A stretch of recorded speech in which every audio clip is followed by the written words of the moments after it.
Hercule Poirot hears whispers beneath the ancient willow, a secret carried by the wind. To solve the affair, he must untangle voices that speak from both the living and the dead. Chapter 1. The Hook. The inciting incident. Rain had been relentless, a thick curtain of water blanketing the village of Braybrook for days, turning the cobbled streets into glistening rivers of gray. Nestled among the sprawling English countryside, Braybrook was a town where nothing extraordinary ever happened. But as the evening fog began to creep through the narrow lanes, all that was about to change. The affair of the Whispering Willow began in the most unassuming of places, the old, ivy-covered manor house at the edge of town. The house, once the residence of the esteemed Lord Alistair Thorne, now set in quiet disrepair. His death several years prior had cast a shadow over the once lively estate, leaving it abandoned except for the occasional visitor from the town. Tonight, however, something was different. A fire had been lit in the drawing room, and the sound of muffled voices echoed through the closed windows. Inside, a small gathering of family and acquaintances had assembled. At the head of the table sat Lady Vivian Thorne, widow of the late Lord Thorne, an aging woman whose once vibrant beauty had faded under the strain of her grief and years. Around her, her children, relatives, and a few close friends fidgeted, waiting for the evening's events to unfold. All was well, at least outwardly, but beneath the surface tension thickened the air like the storm clouds outside. A toast was raised in Lady Thorne's honor, but the clinking of crystal was overshadowed by an unnatural chill that swept through the room. A silence fell, uneasy and thick, as a man in the corner cleared his throat. He was dressed in a dark, impeccable suit, his presence one of quiet authority. The silence was shattered by the sound of a scream. A blood-curdling cry echoed from the garden beyond, sending shivers down the spines of those seated within. The voice, faint yet unmistakable, was Lady Thorne's own. The door to the drawing room flew open, and Thomas, the butler, stood there, his face a portrait of horror. He was pale, his eyes wide with disbelief. Lady Thorne. It's Lady Thorne. She's. He stumbled over his words, a grim sense of urgency hanging in the air. A flurry of footsteps followed. The guests spilled out onto the overgrown terrace, their hearts pounding in their chests. Beyond the weathered stone wall, amidst the gnarled branches of the old willow tree, Lady Thorne lay motionless. Her once elegant figure, now crumpled on the damp ground, looked as though life had been forcefully wrenched from her. The garden was still, save for the whispering of the willow's long, twisted branches. The wind carried a low, eerie hum, strange, unsettling. As the group hurried to her side, there was no pulse, no sign of breath, and yet her eyes were open, staring blankly at the sky, her lips slightly parted. Lady Thorne was dead, and in her hand, clutching the pale tendrils of the willow tree, was a piece of paper, a note, crumpled and torn. It was this final message that would set the stage for the mystery that lay ahead. Find the whisperer, the note read, in a hurried, jagged script. A gasp spread through the crowd. A murder in Braybrook? The very idea seemed absurd, but the mystery had already begun. As the police were summoned, and the manor was locked down, the guests lingered in the dimly lit hallway, unsure of what to do next. There were questions, so many questions. Who would want to kill Lady Thorne? What was the meaning of the cryptic message? And most importantly, what had brought the shadow of death to their doorstep? Among the gathered group was one man who had yet to speak, Hercule Poirot.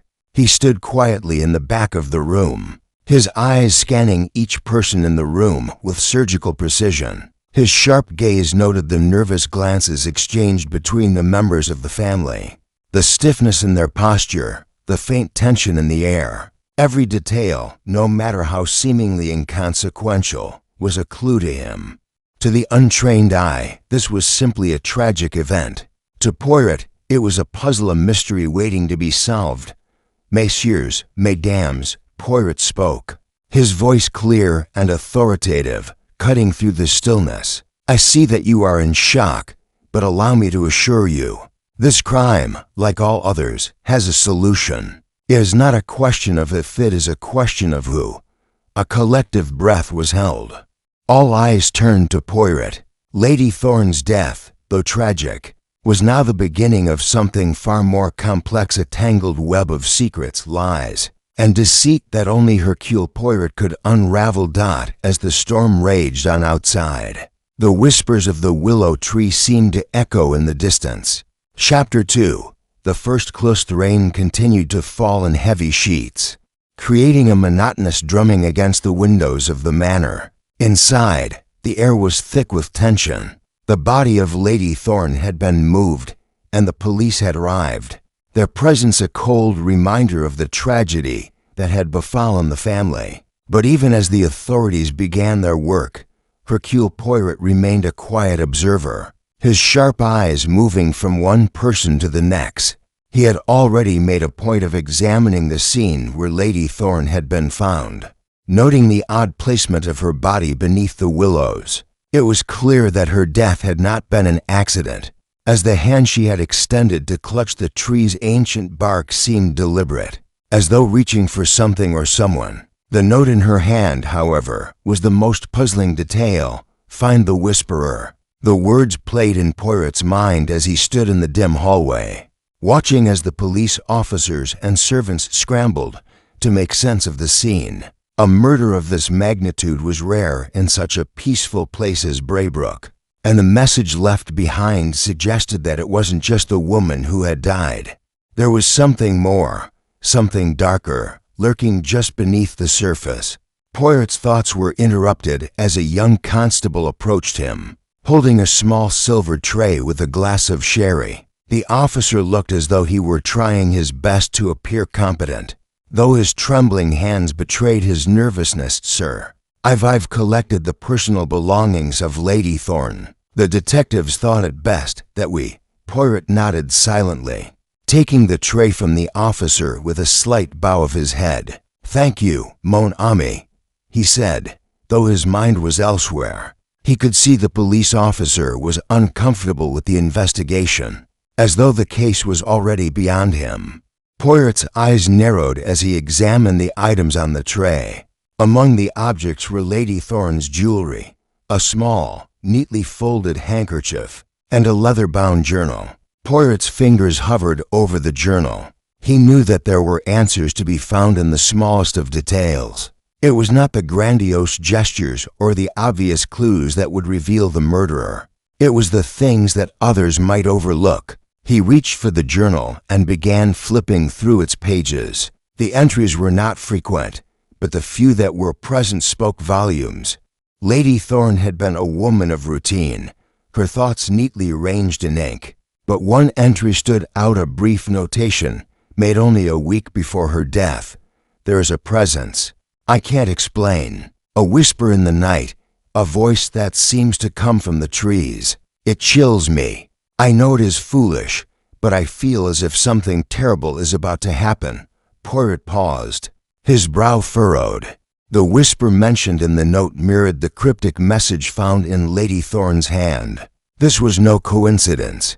Someone or something had been trying to communicate with her, but who or what was behind it? The journal fell shut with a soft thud, and Poirot's gaze shifted to the room around him. He could feel the weight of the silence, thick and oppressive, and the nervous glances exchanged between the suspects and the police. There was no mistaking it now. This was a crime steeped in secrets, and the suspects, while outwardly calm, all seemed to be hiding something. He turned his attention to Lady Thorne's son, Edmund, who had been standing near the staircase, his arms folded across his chest. His face, though pale, displayed no emotion. His posture was rigid, as if he were trying to keep the mounting pressure of the situation at bay. Poirot had observed him carefully from the moment of his arrival, and though Edmund had done nothing overtly suspicious, there was an undercurrent of something unsettling in his demeanor. The young man was trying to control the chaos around him. but it was clear that his efforts were in vain. Poirot stepped toward Edmund, his small but perfectly formed frame appearing almost too graceful in the tense atmosphere of the manor. "Monsieur Edmund," Poirot said, his voice calm but firm, "I trust you have no objections to my presence here. The police have granted me their permission to conduct my own investigation." Edmund blinked, startled by the unexpected approach, but he quickly regained his composure. "I know, of course not, Mr. Poirot. Whatever you need to do," he muttered. His eyes flickered briefly toward the window, as though seeking refuge in the view of the garden outside, but quickly averted when he noticed Poirot's unwavering gaze. Poirot gave a small, polite nod but made no further comment. Instead, he turned to Lady Thorne's daughter, Evelyn, who was standing nearby. Evelyn's lips were pursed tightly, her eyes red from crying, but she wore a mask of quiet determination. She was the only one who seemed truly affected by her mother's death, her grief not yet clouded by suspicion or fear. "Madame Evelyn," Poirot began, his voice soft but inquisitive, "your mother, was she close to anyone in particular within the household? Did she have any enemies, perhaps?" Evelyn hesitated for a moment before responding, her voice low and measured. "Enemies? No, I don't think so. But—" She paused, her eyes flickering briefly toward the door. There were some who didn't quite understand her. "My mother could be secretive. She kept things to herself." Poirot nodded, taking in every word with the care of a man who saw through facades. "And what of the servants, madam? Did any of them display unusual behavior in recent days?" Evelyn's eyes hardened slightly, but she did not respond right away. It was clear that there was something she was withholding, but Poirot did not press further, knowing that his questions were only meant to provoke a reaction. As the evening wore on, the storm outside grew worse, the howling winds rattling the windows as if to remind them of the danger that lingered. The clues, still few, were beginning to form a picture in Poirot's mind, but it was far from complete. There was something here, something far more intricate than the surface tragedy suggested. Poirot stepped back into the drawing room, his thoughts swirling like the storm outside. There was a whisper in the air, a whisper he would follow to the end. Chapter 3. The gathering of suspects. The evening had descended into a haze of tension. The storm outside had picked up, thrashing rain against the windows with relentless fury, mirroring the unsettled air inside the manor. The police had cordoned off the garden, ensuring no one could leave the premises until further investigation. But it was not just the weather that had trapped them here. It was the mystery of Lady Thorne's sudden and violent death that held everyone captive. Poirot had been busy. His mind, a maze of details and observations, had already begun to assemble the fragmented pieces of the puzzle. As he stood in the drawing room, he carefully observed each of the remaining members of the household, his sharp eyes missing nothing. The others were beginning to gather now, summoned by the police to answer questions. They were an uneasy group, each person with their own thoughts, suspicions, and motives, but none of them yet realizing that they were under the watchful eye of a master detective. Lady Thorne's son, Edmund, was the first to approach, his face still pale and strained. His movements were tight, betraying his anxiety. His eyes flickered nervously around the room as though searching for something, perhaps the assurance that the chaos around them would soon come to an end. Or perhaps he was searching for a way to escape the crushing weight of the mystery that had enveloped the family. Poirot nodded courteously toward him as he entered. "Monsieur Edmund, please, take a seat," he said, his voice calm, measured. He gestured to an empty chair. Edmund hesitated, glancing around before finally sinking into the seat. His gaze focused on the floor. He was trying to appear calm, but Poirot could sense the unease in him, the rapid pulse of anxiety just beneath the surface. Behind Edmund stood Evelyn, her composure slightly shaken but still strong. Her eyes were red from crying, but there was an intensity about her now, an unspoken determination. She had always been the more controlled of the two children, but this event had forced a crack in her facade. As she stood silently beside her brother, her gaze never left Poirot, as though trying to gauge whether he could truly uncover the truth. Poirot's gaze shifted then to the other guests' family members and close associates, who had gathered around the room, waiting for their turn with the detectives. There was Gregory, Lady Thorne's brother, a man of wealth and ambition. He was standing near the fireplace, his posture erect, his hands clasped behind his back. There was an air of self-assuredness about him, the kind of man who had always believed he could control his fate. But Poirot knew that in matters of murder, control was an illusion. Then there was Clara, Lady Thorne's niece. She was young, in her early 20s, with dark eyes that flitted nervously about. She had always been somewhat of an enigma, a quiet observer in the background of family affairs. Yet there was something about her, something hidden beneath that veil of innocence. Her eyes lingered on Edmund for a moment longer than necessary, an unspoken tension between them. Finally, there was Thomas, the butler. He had been the one to find Lady Thorne's body and raise the alarm, and though he appeared calm on the outside, Poirot could see that the man was deeply unsettled. His face was pale, his hands shaky, and his eyes darted nervously around the room as though he were trying to avoid noticing anything too alarming. Poirot studied them all, his mind already starting to weave connections between the characters. There was one thing he could be certain of: they all had something to hide. It was only a matter of time before the truth came to light. The police began to take their statements, each person filing in one by one, answering questions in a hushed, formal tone. Poirot, however, was not content to simply observe. He needed to understand the dynamics of the room, the relationships, and the lies that each of them told themselves. "Madame Evelyn," Poirot began, breaking the silence. She turned her head, her expression neutral but alert. "Your mother was a woman of many secrets, it seems. Did she ever speak of her fears to you, perhaps of someone or something that had been troubling her?" Evelyn's gaze faltered for just a moment before she steadied herself. "My mother. She was often alone in her thoughts, but she never shared anything so overt. She always kept to herself." Her voice was steady, but Poirot noted the brief hesitation. The shadows in her eyes were not of sorrow alone, but of something deeper, more guarded. "And what of the servants?" Poirot continued, his tone gentle but insistent. "Were they loyal, as one would expect? Or did any seem particularly anxious in the days leading up to the tragedy?" Evelyn's lips pressed into a tight line, as though she were measuring her words carefully. "Loyal, yes, but there were tensions here and there. Thomas, for example, seemed to be on edge a bit more than usual."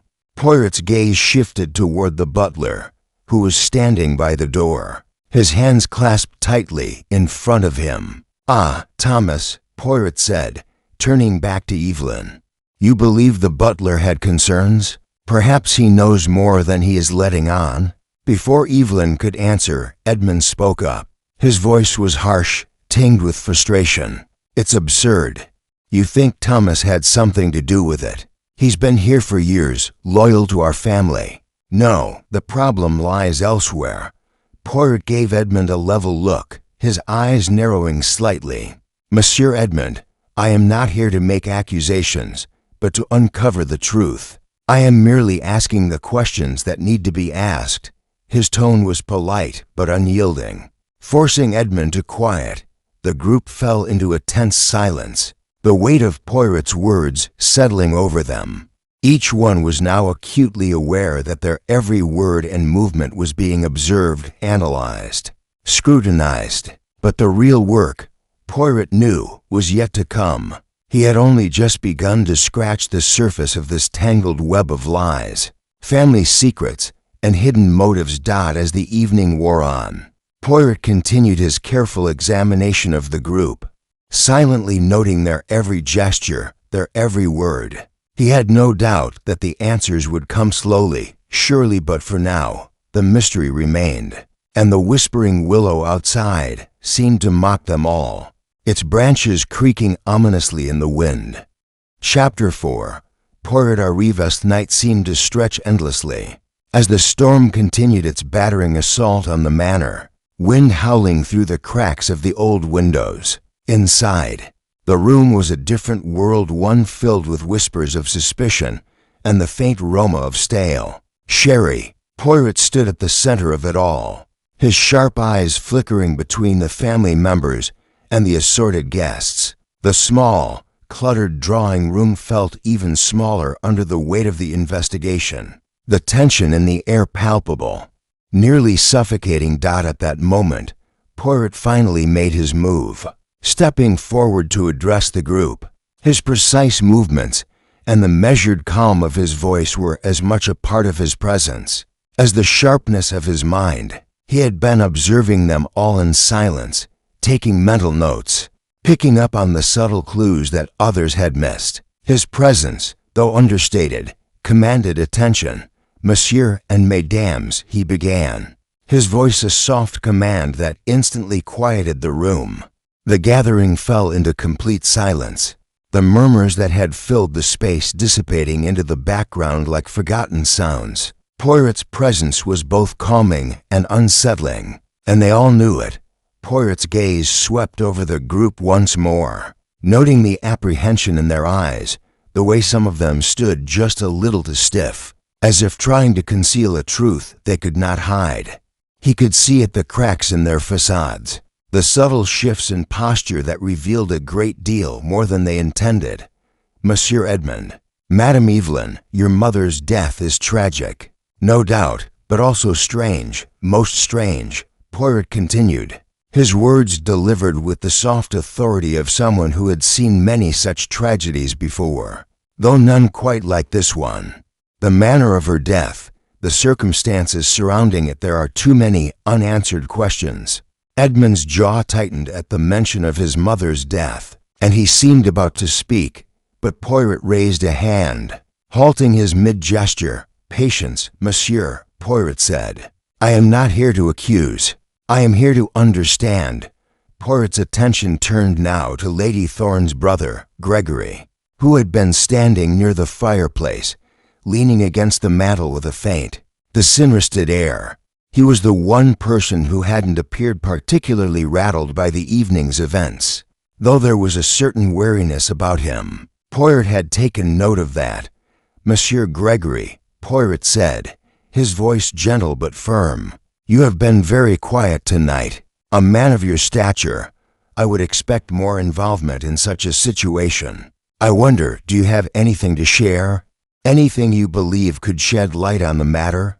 Gregory's eyes flickered momentarily, but he quickly recovered his composure, straightening his back. "I have nothing to offer that the police don't already know," he replied tersely, his voice edged with a touch of irritation. He clearly did not appreciate Poirot's probing. Poirot smiled politely, but the smile didn't quite reach his eyes. "Ah, but it is not what the police know, monsieur, that interests me. It is what they may have missed. It is the things that are left unsaid." Gregory's lips thinned, but he said nothing further, his gaze sliding to the window as though seeking something to distract him. Poirot knew well enough that Gregory was hiding something, a feeling, a suspicion, an idea that he was keeping to himself. But for now, Poirot would let him keep his silence. His eyes moved to Clara, Lady Thorne's niece, who had been standing quietly near the door, her hands clasped tightly in front of her. She seemed the most nervous of the lot, her eyes darting about the room as though looking for an escape. There was something unsteady about her, something fragile in her demeanor. "Madame Clara," Poirot said, his voice softer now, coaxing her to speak without directly pressuring her. "You have been very quiet as well. Perhaps you know something that could help us understand why Lady Thorne is dead. What was her mood like in the days before her death?" Clara looked startled, as though she had not expected to be singled out. She shifted on her feet, eyes dropping to the floor as she gathered her thoughts. I'm not sure, she stammered. I haven't seen Aunt Vivian much recently. She was very withdrawn, but she did seem different, more anxious, I suppose. I can't explain it. Poirot leaned forward slightly, his eyes intent upon her. Anxious? You mean she feared something? Clara hesitated again, her fingers tightening around the folds of her dress.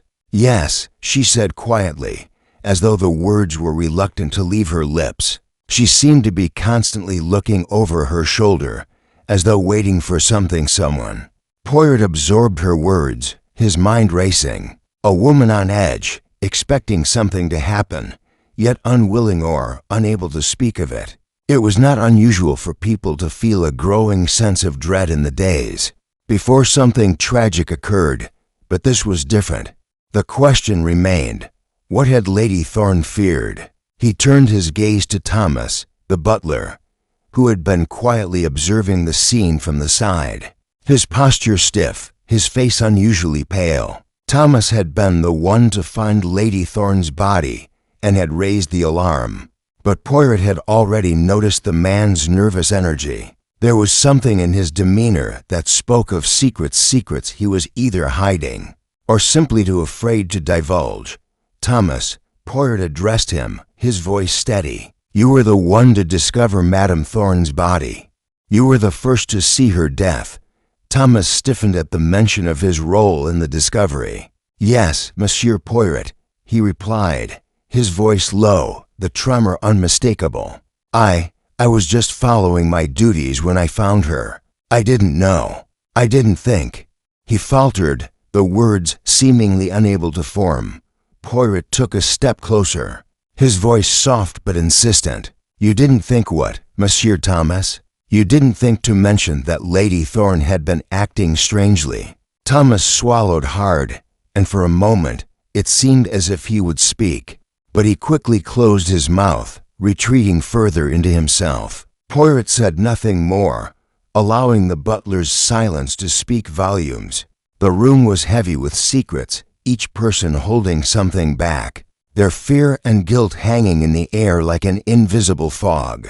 Poirot's mind was alight with possibilities, but for now, he remained calm, allowing each person to stew in their discomfort. The truth was coming, and Poirot knew that soon, the layers of deception would begin to peel away. But tonight, he will wait. Tomorrow, the investigation will continue in earnest. Chapter 5. Initial interviews begin. The morning sun barely pierced through the heavy clouds as it rose over Braybrook, casting a dim light over the sprawling manor. The night's storm had abated, but the lingering unease hung in the air like a fog, thick and unyielding. Inside the house, a quiet tension had settled over the assembled group. Poirot had already spent the early hours gathering his thoughts, but now it was time to begin his most critical task, the interviews. Lady Thorne's family and guests were scattered throughout the various rooms of the manor, each waiting nervously for their turn to speak with Poirot. They knew the questions would be sharp, that their every word would be scrutinized. Yet none of them could escape the feeling that they were being watched by more than just the detective. There was something oppressive about the manor now, something suffocating in the way it held their secrets. But Poirot had no time for such emotional weight. His mind was focused entirely on the task at hand. He began with Edmund, the young man whose emotions were still raw from his mother's death. Edmund had been agitated from the start, his movements quick and erratic, his eyes darting from person to person as though searching for an answer to the chaos that had taken hold of his life. Monsieur Edmund, Poirot began, his voice calm and deliberate as he sat across from the young man in the drawing room. Tell me, please, you were one of the first to discover your mother's death, yes? Edmund nodded stiffly, his hands gripping the arms of the chair as if trying to keep himself grounded. Yes, I came out to the garden after hearing a noise. I found her there, under the tree. He paused, his voice catching. I didn't know what to do. Poirot nodded thoughtfully. Of course, you were in shock. It is understandable. His gaze sharpened as he continued. But tell me, Monsieur Edmond, had your mother been acting strangely in the days leading up to her death? Had she mentioned anything that might give us a clue? Edmund's gaze faltered for a moment before he looked up, clearly struggling with something. No, she didn't mention anything specific. But she was. He trailed off, his lips trembling slightly. She was distant. I thought maybe it was just the anniversary of my father's passing. But I couldn't shake the feeling that something was wrong. Poirot noted this carefully. Edmund's hesitation was telling, but the detective made no comment. And did your mother have any disagreements with anyone? Any conflicts, perhaps, within the household? Edmund shifted uncomfortably in his seat. Not that I know of. The staff has always been loyal, and as for the rest of the family, we weren't close, but no one seemed upset with her. He paused, his brow furrowing as if searching for an answer he couldn't find. But I do know she'd become reclusive over the past few months. She'd lock herself in her study for hours at a time. Poirot leaned forward slightly, his eyes narrowing. A study. Had she been working on something? Edmund shook his head. Not that I know of. She never told me what she was doing there. Poirot allowed a moment of silence before he spoke again, his voice calm but probing. Thank you, Monsieur Edmund. Please wait here while I speak with your sister. As Edmund rose from his chair, the air between them seemed to settle, his earlier tension fading slightly. Poirot remained seated, his mind turning over the details Edmund had provided. Reclusive behavior, a study, and no clear answer as to what had been troubling Lady Thorne. The questions piled up, but the answers were still elusive. Evelyn entered the room quietly, her steps measured and her face composed. Though her eyes betrayed the strain of the past few hours, she moved toward the chair Edmund had vacated, her gaze meeting Poirot's briefly before she sat. Monsieur Poirot, she began, her voice steady, but there was an underlying edge of something deeper, something restrained. I imagine you have many questions. Please ask them. I will answer as best I can. Poirot nodded, his gaze never leaving her. Madame Evelyn, your brother tells me your mother had become distant in recent months. Is that true? Did she confide in you about what troubled her? Evelyn's expression remained impassive, but her hands gripped the edges of the chair. Yes, it's true, but she never spoke directly about it. She would often retreat to her study, as Edmund mentioned. She seemed frightened, but I never knew why. Poirot observed her closely. She wasn't quite as composed as she appeared. There was a tightness in her voice, a subtle crack in her carefully constructed forehead. Frightened? Poirot repeated. And did she ever mention what she was afraid of? Evelyn's lips pressed together, and for a moment, Poirot could see her weighing the decision to speak. I don't know, but there was always something off about the way she acted, almost as if she were expecting someone, as if she knew something we didn't. Poirot's eyes flickered with interest. Was I expecting someone? Was it someone specific? Evelyn shook her head. I couldn't say, but sometimes when I would pass by her study, I could hear voices, low whispers, though I could never make out the words. Poirot's heart quickened at this revelation, but he kept his expression neutral. Whispers, that is very curious. Did you ever confront her about these strange occurrences? Evelyn shifted in her seat, her gaze falling to her hands. I did once, but she brushed it off, saying it was nothing, that it was all in my head. Poirot considered this new piece of information carefully. Whispers in the night, the reclusive behavior, the sense of something or someone lurking in the shadows. It was all too much to be dismissed as coincidence. Madame Evelyn, Poirot said softly, his voice laced with patience, I ask you to think carefully. Who could have had access to your mother during these solitary moments in her study? Evelyn's brow furrowed slightly, and she glanced toward the door. I don't know, Monsieur Poirot, but I can tell you one thing. I don't believe her death was an accident. Whoever did this, they knew exactly what they were doing."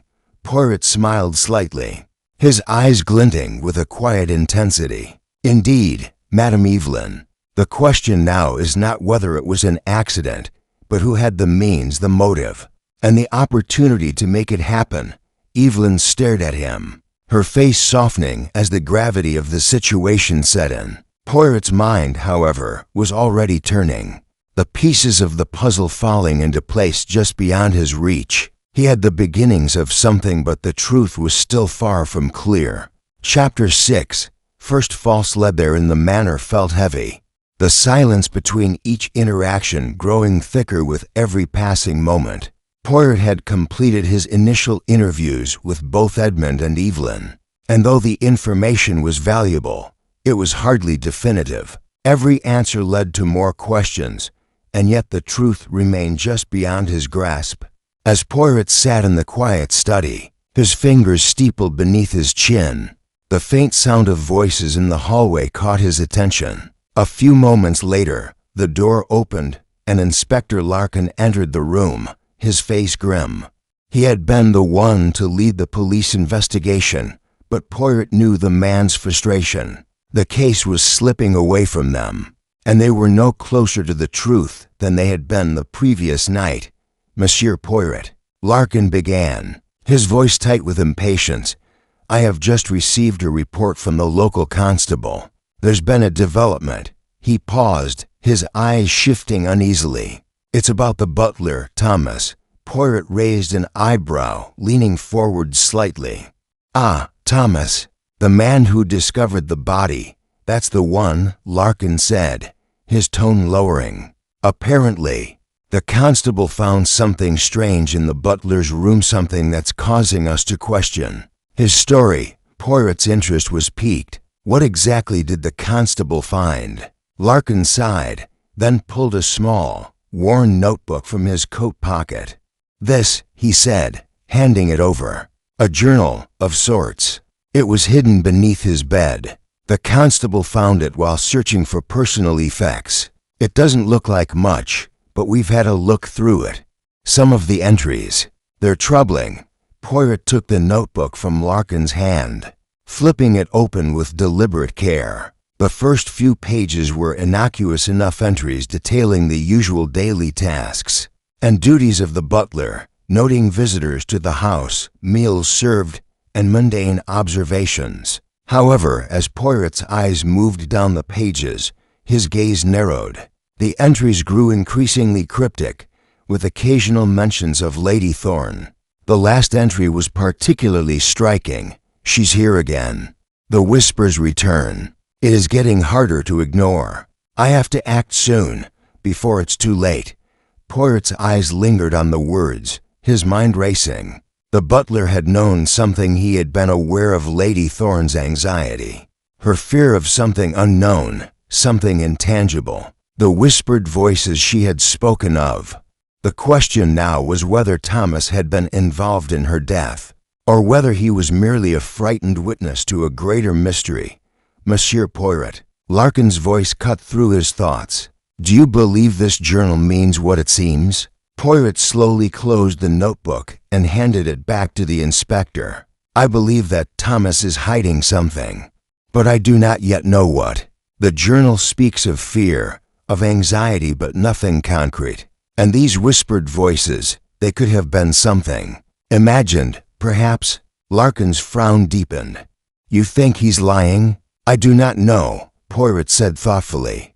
"But I do know this: when someone is afraid, they often speak in riddles, as if hiding the truth from themselves. Thomas may be trying to protect someone, or perhaps he is protecting himself." Larkin's brow furrowed in confusion. "Protecting himself?" Poirot nodded, his eyes gleaming with the sharpness of his thoughts. "If Thomas had something to do with Lady Thorne's death, then perhaps he is attempting to shield himself from suspicion. If he truly fears something, then it could be that he was trying to keep us from the truth. Or perhaps—" Poirot was interrupted as the door to the study opened once more. Edmund strode into the room, his expression more tense than before. He appeared somewhat disheveled, his hair slightly rumpled, and his hands fidgeting in his pockets. He looked like someone struggling to hold it all together. "Poirot, you must come quickly," Edmund said, his voice tight. "There's been a development. We found something in my mother's study that may help." Poirot's interest peaked again. "What have you found, Monsieur Edmund?" Edmund hesitated for a moment, clearly unsure of how to present the news. "It's a letter written by my mother to someone. We don't know who. It's addressed simply to A, but we think it's important." Poirot rose from his chair, his curiosity now fully engaged. "A letter? In her study?" "Yes," Edmund replied, his eyes darting around the room nervously. "It was hidden in a drawer, beneath some old papers. I don't think we were supposed to find it, but it was there, and I believe it may have some connection to what happened." Poirot nodded, his mind already working through the possibilities. "Show me, please." Edmund led Poirot and Larkin to Lady Thorne's study, a room at the end of the long hallway. The room was dim, the curtains drawn, with the scent of aged books and dust filling the air. It was a space that seemed untouched by time, yet it held an unmistakable air of secrecy. As Edmund opened the drawer, he carefully extracted the letter. The envelope was plain, but the handwriting on the front was unmistakable Lady Thorne's own. The letter itself was short, a few lines written in an elegant script. Poirot took the letter from Edmund's hands, his eyes scanning the words. The message was brief, but it sent a chill down his spine. "I know what you want, but I cannot give it to you. Not yet. There are others who must be dealt with first. Please, be patient.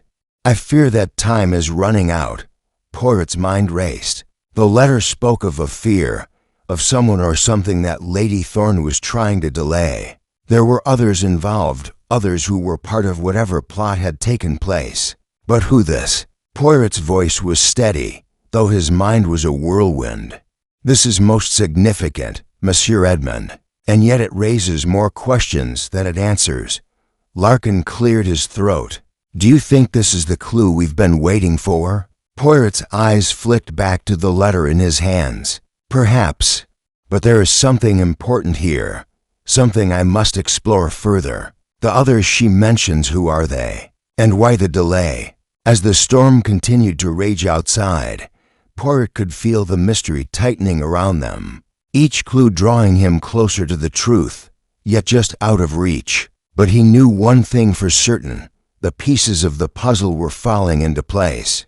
And soon they would have the answers. Chapter 7, The Psychological Gamut Letter, with its cryptic warning and mysterious references, lay heavily in Poirot's hands. The words had been simple, yet the implications were profound. There are others who must be dealt with first. What could Lady Thorne have meant by this? Who were these others?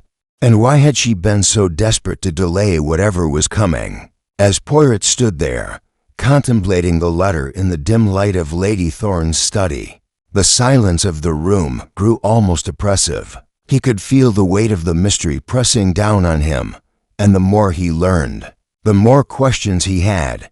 "Monsieur Poirot," Edmund's voice broke through his thoughts. "Do you think this letter is the key? Does it point to a motive?" Poirot glanced up at the young man, his mind already shifting to a new angle. "It is a clue, yes, but not the only one. The key, Monsieur Edmund, lies not just in what we find, but in what we can deduce from it. And in this case, we must understand the psychology of the people involved, their motives, their fears, and their secrets." Edmund, who had been hovering anxiously, glanced at the letter in Poirot's hands before nodding slowly. "So, you think someone in the house may be hiding something more?" Poirot did not immediately answer. Instead, he turned his attention back to the letter, his mind calculating, analyzing. It was clear now that this was more than just a simple case of inheritance or greed. There were hidden forces at play, forces that had driven Lady Thorne to fear for her life, and ultimately, to take her own life. We must begin by understanding the minds of those closest to her. Poirot finally said, his voice calm and assured. "There are clues buried within their behavior, within their reactions, and I will use their own psychology to unravel the truth."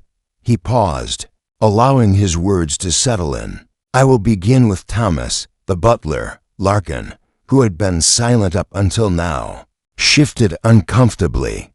"You think Thomas knows something more?" Poirot's gaze locked onto the inspector's, his eyes gleaming with sharp determination. "I am certain of it. Thomas's actions have not been entirely honest. He has hidden something, and I intend to find out what it is." With that, Poirot turned and began to make his way down the long hallway. The faint echo of his footsteps reverberated in the otherwise quiet manor as they approached the butler's quarters. When they arrived, Poirot knocked gently before stepping inside, his demeanor calm but expectant. Thomas was sitting at the edge of his bed, looking even more worn and tired than he had the night before. The butler's usually immaculate uniform was slightly disheveled, and his face was pale, lined with stress. When he saw Poirot, his body tensed slightly, though he quickly masked the reaction with a forced smile. "Ah, Monsieur Poirot, good morning. I trust you've had a restful night?" Thomas asked, his voice trembling just slightly. "Restful, indeed," Poirot replied, his tone polite but direct. "I have come to speak with you further, Monsieur Thomas. There are still many questions surrounding the death of Lady Thorne, and I need your assistance to clarify a few matters." Thomas's eyes darted toward the door, as if seeking an escape, but he quickly refocused on Poirot. "Of course, sir. What would you like to know?" Poirot remained standing, his eyes never leaving the butler's face. "I must ask you about your behavior, monsieur. Last night, you were the one who discovered the body, yet you seemed almost too calm, and I noticed your reluctance to speak more openly about the circumstances surrounding the event. Why was that?" Thomas shifted uncomfortably in his seat, his hands twisting in his lap. I didn't know what to say," he mumbled, avoiding Poirot's gaze. "It was a shock, of course, to find her like that, but I didn't want to say anything wrong, to make things worse." Poirot raised an eyebrow, his gaze unwavering. "And yet, you say nothing about the whispers. Lady Thorne's journal speaks of them. You knew of her fear, did you not?" The butler's face paled even further, and his eyes widened in surprise. "Whispers, I don't know what you mean." Poirot's gaze hardened. "You are lying, monsieur. You have heard the whispers, have you not? You knew what Lady Thorne was afraid of." For a moment, Thomas seemed to shrink under the weight of Poirot's scrutiny, his hands now trembling visibly. He swallowed hard before speaking, his voice barely above a whisper. "I did hear them, the whispers, but they weren't what you think." Poirot leaned in slightly, his tone softening, coaxing. "Tell me, Thomas, what were the whispers?" The butler hesitated, clearly battling with his own fears. "It wasn't just her. It was something else, a voice. It would come from the garden at night, from the willow tree. I thought it was just my imagination, but Lady Thorne, she heard it too." Poirot listened carefully, his mind already spinning possibilities. A voice from the willow tree? Was it a figure from Lady Thorne's past? Or something more sinister? "Did you ever investigate the source of these whispers?" Poirot asked, his voice gentle yet pressing. Thomas shook his head. "No, I never dared. I didn't want to know what it was. It scared me. It scared her too, I think." Poirot remained silent for a moment, his mind piecing the fragments of information together. Thomas was clearly hiding something, but this new revelation about the whispers, the voice from the tree, was a lead, albeit an odd one. "Well, Monsieur Thomas," Poirot said at last, standing up and preparing to leave, "I appreciate your cooperation, but I am afraid we will have to speak more on this subject later. For now, I will continue my investigation." Thomas nodded meekly, still not meeting Poirot's gaze. As Poirot exited the room, he felt the weight of the mystery deepen. The whispers, the fear, the voices from the garden, these were pieces to a puzzle. And Poirot was starting to see the picture take shape. But what was the truth hidden in the shadows of Lady Thorne's life? And how many others were involved in this strange tale? Chapter 8.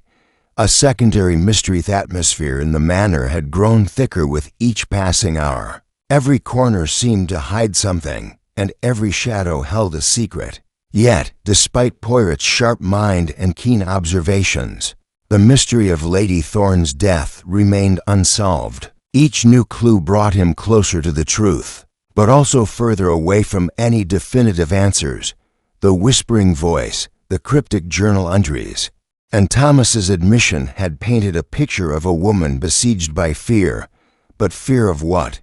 Poirot was convinced that the butler, though evasive, was not the killer. There was something more at play here, something larger than the simple web of family grievances and past secrets. As Poirot sat in his study, reviewing his notes, a soft knock interrupted his thoughts. The door creaked open, and Larkin stepped inside, his face flushed with urgency. "Poirot, there's been another incident," Larkin said, his voice tight with stress. "I think you need to see this." Poirot raised an eyebrow, his curiosity piqued. "Another incident? What has happened?" Larkin's expression was grim. "It's Clara, Lady Thorne's niece. She was found unconscious in the library. She's recovering now, but she insists that she was poisoned." Poirot's interest sharpened instantly. A poisoning? This was far from ordinary, and it seemed too convenient to be mere coincidence. "Poisoned? You are certain?" Larkin nodded. "Yes, the doctor confirmed it. It was something mild, something she could recover from, but it's still concerning. The girl insists it wasn't an accident." Poirot stood immediately, his mind already racing with the possibilities. The timing was too precise. Was it a targeted attack, or was someone in the household trying to cover up their tracks? Either way, this was a significant development, one that could change the course of the investigation. "Lead the way, Inspector," Poirot said, his tone firm but calm. They made their way down the hall to the library, where Clara had been found. Poirot noticed that the manor, despite its grandeur, felt colder with every step they took. The once warm and inviting atmosphere of the home now seemed to be suffocating under the weight of its secrets. As they entered the library, Clara was sitting in an armchair, her face pale, though she appeared more composed than before. A maid was sitting beside her, offering her a glass of water, while Larkin stood at the door, watching over the scene. "Clara," Poirot said softly, his voice gentle but authoritative, "I understand that you were unwell. May I ask what happened?" Clara's eyes flickered to Poirot, and she straightened in her seat, though she still seemed visibly shaken. I don't know, Monsieur Poirot," she said, her voice trembling. "I was reading when I suddenly felt dizzy. I thought it was just the stress, but then I couldn't breathe properly. I felt as though someone had been watching me. And then everything went dark." Poirot's mind processed her words with care. The symptoms she described, dizziness, difficulty breathing, suggested a mild poison, perhaps something that caused temporary paralysis or fainting. But the sense of being watched, that was something else. Was Clara simply imagining things, or was there more to this? "And you are certain this was not an accident?" Poirot asked. "You suspect foul play?" Clara nodded, her lips pressed tight as though she had rehearsed her response. "I know it sounds strange, but I'm sure of it. I felt something in my throat, something strange, just before I passed out. And then, when I woke up, the doctor was there." Poirot looked down at the glass of water the maid had offered Clara. There were no signs of poison in it, at least not immediately visible. "Have you spoken to anyone about this, Clara? Anyone who might have had access to the drink or the food you consumed last night?" Clara hesitated, her gaze flickering toward the maid, who was still standing nearby. Poirot's sharp eyes caught the slight shift in her expression. The maid looked uncomfortable, but she said nothing. Poirot then turned back to Clara. I don't know. I didn't see anyone near me, but I was feeling so ill by then, I couldn't focus. But it's strange. I think someone is trying to harm us. Poirot studied her for a long moment before nodding. I understand, but we must think very carefully. Who might want to harm you, Clara? Or perhaps your family? Clara's expression shifted slightly, a subtle change in her demeanor. She glanced toward the maid again, but this time, her face seemed to tighten with suspicion. I don't know, she whispered, more to herself than to Poirot. But something is not right in this house. I've seen things, heard things. Poirot's mind raced as he pieced together the growing tension. Clara's strange warning, her unconsciousness, and her cryptic words. She was not simply a victim in this case. She was a key to unlocking the mystery. The maid, who had been standing quietly by, cleared her throat. Monsieur Poirot, if I may, Clara was in the library alone when this happened. I brought her tea just before, but she was already seated and reading when I left. Poirot turned his sharp gaze on the maid. And did you notice anything unusual in the library? Anything at all? The maid faltered before answering. No, monsieur. Everything was in order. The books were neatly ranged.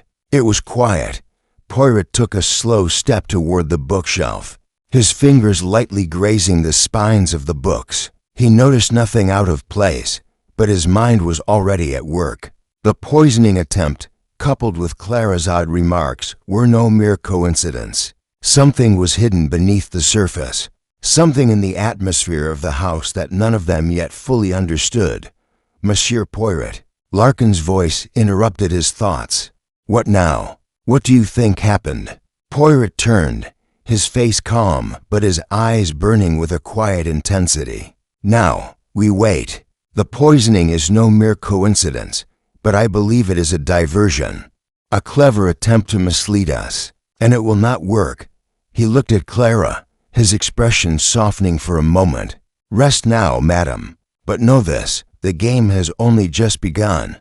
As Poirot turned to leave, the echoes of the whispering Willow outside seemed louder than before, as though urging him forward toward the truth that awaited. Chapter 9.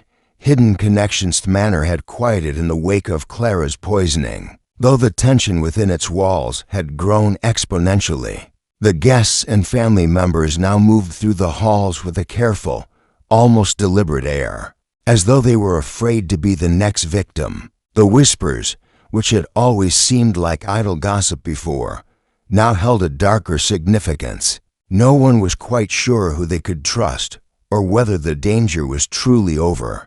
Poirot sat in the drawing room, his mind racing as he reviewed the events so far. Lady Thorne's death, the whispered voices, the mysterious letter, and now Clara's poisoning. All of these clues seemed to be leading in one direction. A long-buried secret was being dragged into the light. Whether anyone was ready or not, he had already spoken with Edmund and Evelyn at length, probing for answers, but they seemed as uncertain and fearful as anyone else. Thomas, the butler, was another matter. There was no doubt in Poirot's mind that he knew more than he had let on. But the butler was a master of concealment, a man who could hide his true feelings behind a polished veneer. And then there was the maid, who had been present when Clara had been poisoned. Her nervous behavior had raised suspicions, though Poirot wasn't yet sure whether she was merely an innocent bystander or something more. His thoughts were interrupted by the soft knock of Inspector Larkin at the door. Monsieur Poirot, I've found something you should see, Larkin said, his tone urgent. Poirot rose from his chair, gesturing for the inspector to proceed. Show me, if you please. Larkin led Poirot to the study, where the family had gathered earlier. The atmosphere here was no different from the rest of the house, quiet, tense, as though every corner held a secret waiting to be uncovered. On the desk lay a set of papers, all arranged in neat piles. Though they had clearly been hastily examined, these were found in Lady Thorne's personal effects. Larkin said, his voice low. They seem to be related to her finances, wills, bank statements, investments, and such. I thought you might find them useful." Poirot began flipping through the papers, his mind absorbing the details at lightning speed. There were several documents that immediately caught his attention, one in particular. A set of bank transfers made to an unknown account in a foreign country. The sums were large, far larger than anything Lady Thorne would have considered normal for personal transactions. Poirot's eyes narrowed as he scanned the list of payments. There were several that seemed to overlap with important dates that matched up with the time frame of Lady Thorne's increased paranoia. "Who else has seen these?" Poirot asked, his voice calm but firm. "Only the police and myself, monsieur," Larkin replied. "The rest are still unaware. We thought it best to keep it quiet for now." Poirot nodded, his mind already racing. This was a new lead, a significant one. Lady Thorne had been involved in something financial, something under the radar. These transactions, large and frequent, were not typical for a woman of her standing. Who was she paying, and why? As Poirot continued to examine the documents, something struck him as odd. One of the accounts had been accessed frequently, but not by Lady Thorne herself. The transfers were made under the name of a man, someone who had no clear connection to the Thorne family. Poirot's fingers hovered over the name as he recalled something Thomas had mentioned. During their earlier conversation, there are others who must be dealt with first. Was this the key? Was Lady Thorne's death connected to someone she had been paying off? Someone who had ties to this mysterious figure in the shadows? "Larkin," Poirot said suddenly, his voice sharper now, "do you have any information on this person? The one receiving the payments?" Larkin hesitated, clearly unsure. "Not much, monsieur. We've tried to track the account, but it's been difficult. The name on the transfer documents doesn't appear anywhere in the local records. It's as if he's a ghost." Poirot stood up, a sense of urgency in his movements. "A ghost, indeed. But ghosts can be found, Inspector, if we know where to look." Turning on his heel, Poirot addressed Larkin. "I want you to have someone look into the transactions immediately. I will speak with Thomas again. And we need to gather everyone. No one leaves the house until we have answers. The Whispering Willow, as you know, is not the only thing in this house that hides its secrets." Larkin nodded, his face setting in determination. "We'll do that right away." Poirot took a deep breath, his thoughts still swirling. There were too many things in play now. Lady Thorne had been involved in something far bigger than anyone had realized. It wasn't just the fear of a whispering voice or a series of strange occurrences.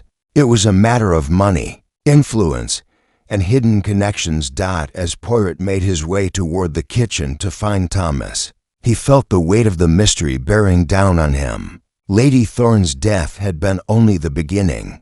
There were far more secrets buried within these walls, and Poirot was determined to uncover them all. The shadows seemed to lengthen as he walked down the hallway, and the whispers of the Willow outside grew louder in his mind. They were all connected, these strange events, these cryptic clues, and the hidden motives that lurked in the hearts of the people around him. The truth was coming closer, just beyond his reach, but the final piece of the puzzle was still waiting to be discovered. Chapter 10. Poirot's secret clue. Manor was quieter now, as though it held its breath in the wake of the revelations about Lady Thorne's finances. The details had begun to pile up, each clue another thread in the tangled web surrounding the case. Poirot's mind was racing. He had gathered so many pieces, but the puzzle was not yet clear. He needed more time, more observations, and perhaps most crucially, he needed to apply the patience and psychological insight that had defined his career. The clue from the financial documents had been the first breakthrough. The mysterious payments, the unknown recipient, these were not merely financial transactions. They were the key to unlocking the truth. Poirot's instinct told him that someone had manipulated Lady Thorne, perhaps leading her into the dark fears that had ultimately consumed her. Yet, As Poirot sat in his study, reviewing the documents once more, his mind kept returning to one thing: the Whispering Willow. The tree, which had become synonymous with Lady Thorne's growing paranoia, held an inexplicable significance. It seemed like more than just a witness to the tragedy. It was part of the riddle itself. But how? Poirot had just begun to consider this when there was a soft knock at the door. "Enter." He called without turning from his desk, still deep in thought. Larkin stepped in, his expression more anxious than before. "Monsieur Poirot, I've found something." Poirot's eyes narrowed with interest. "Something new, Inspector?" Larkin nodded, holding up a small, yellowed envelope. This was in the study, tucked away behind a stack of old books. It was addressed to Lady Thorne, but it wasn't opened. It was clearly missed in the initial search. Poirot took the envelope from him, his fingers carefully removing the contents. Inside was a single sheet of paper, folded neatly. The handwriting on the paper was unfamiliar, jagged, hurried. Poirot's eyes skimmed the note. "Do not trust them. They are watching you. The time is near. Leave now, or it will be too late." The words sent a chill down Poirot's spine. It was clear that Lady Thorne had been involved in something far more sinister than anyone had realized. The warning seemed to confirm the suspicion that she had been manipulated or threatened by someone. But the note raised more questions. Who had sent it? And why had she kept it hidden? "This changes everything, Inspector," Poirot murmured, his voice soft but intense. He was already thinking ahead, piecing together the implications. Lady Thorne knew she was in danger, and yet she chose to stay. Why? Larkin, looking perplexed, took a step closer. "Do you think someone else was involved in her death, Poirot?" Poirot didn't immediately answer. His mind was already turning, sifting through the possibilities. Yes, but not just anyone. Whoever wrote this letter, whoever was watching Lady Thorne, had a purpose. And I believe they wanted to keep her from acting. This warning, it was meant to intimidate her. But there's more. We must look at everyone she interacted with, everyone. Larkin nodded, clearly understanding the gravity of the situation. "What do you want to do now?" Poirot stood up, his eyes alight with determination. "Now, we must visit the Willow. There's something important." The two men made their way out of the study, the silence in the hallway heavy as Poirot's mind spun in new directions. The note had been the breakthrough he needed, a clear signal that the threat Lady Thorne had been facing was not merely psychological. There had been real danger and outside influence that had pushed her to her breaking point. The garden was damp from the night's rain, the ground soft beneath their feet as they walked toward the ancient willow tree. The low branches hung heavy with rain, and the air smelled of earth and moss. Poirot paused at the base of the tree, his eyes scanning the surrounding area. There was something about this place that felt different. He could almost sense it, a lingering presence, something hidden just beneath the surface. "What is it about this tree, do you think, Poirot?" Larkin asked, his voice low. Poirot stepped closer, his gaze fixed on the twisted roots that sprawled like gnarled fingers across the earth. "This tree, it holds the memory of something. The whispers that Lady Thorne heard, the fear she felt, they are connected here." Larkin looked skeptical. "You think the tree itself had something to do with her death?" Poirot shook his head slowly. "No, Inspector, but I believe someone used the tree as a place to hide, to observe, to wait." He crouched down, his hands brushing through the wet leaves and soil. After a moment, his fingers found something, a small, hard object buried beneath the surface. Poirot's expression tightened as he carefully unearthed it. It was a small, silver locket, tarnished by age and dirt. "This is it," Poirot said softly, holding the locket up to the light. "This is the key." Larkin's eyes widened in surprise. "What is it?" Poirot examined the locket carefully, noting the intricate design etched into its surface. "This locket belonged to Lady Thorne. I have seen it before on her neck in one of the earlier photographs. But this locket is no ordinary piece of jewelry. There's something inside it.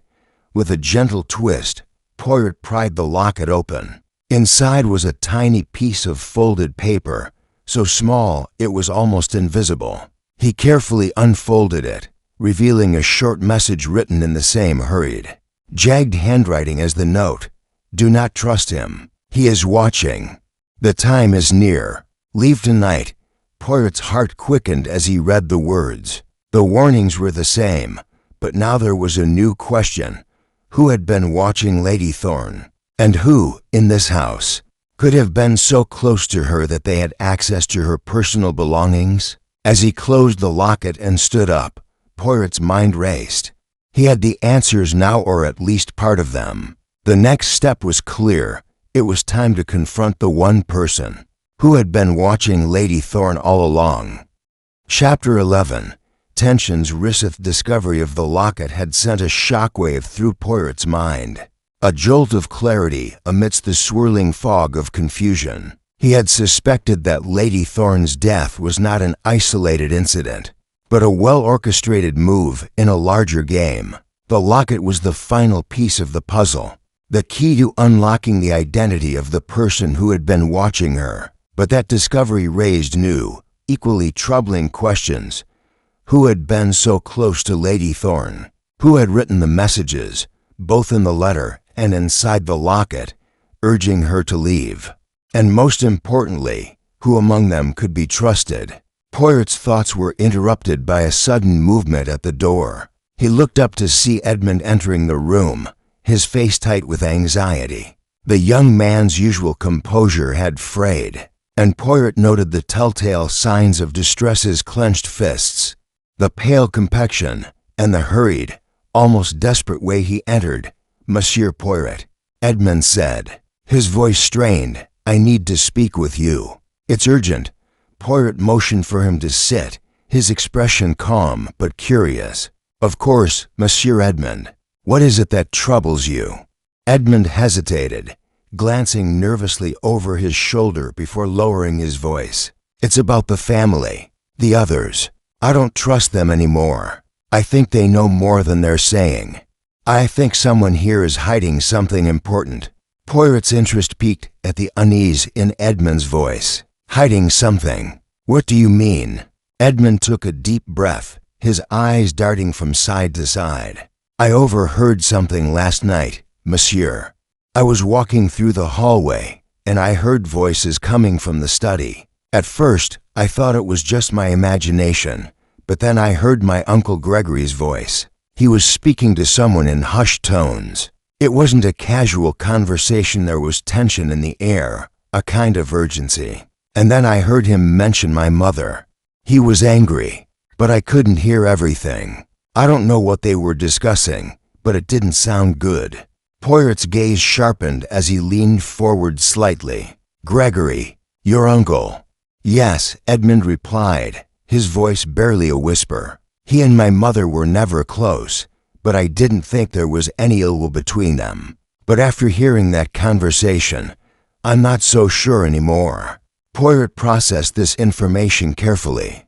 Gregory, the brother of Lady Thorne, was a man of wealth and influence, someone who had always seemed composed, perhaps even aloof, but never openly hostile. Edmund's suspicions about Gregory's involvement in Lady Thorne's death were not unfounded, especially given the unusual circumstances of the case.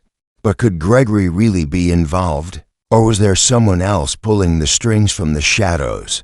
I see, Poirot said slowly, nodding. It is clear that you have heard something troubling, but you must be careful, Monsieur Edmund. A single conversation is not enough to judge someone's character or intentions. Still, this is an important lead, and I will look into it. You did well to tell me. Edmund shifted uncomfortably in his seat, his hands clenched in his lap. What should I do now, Poirot? How can I help?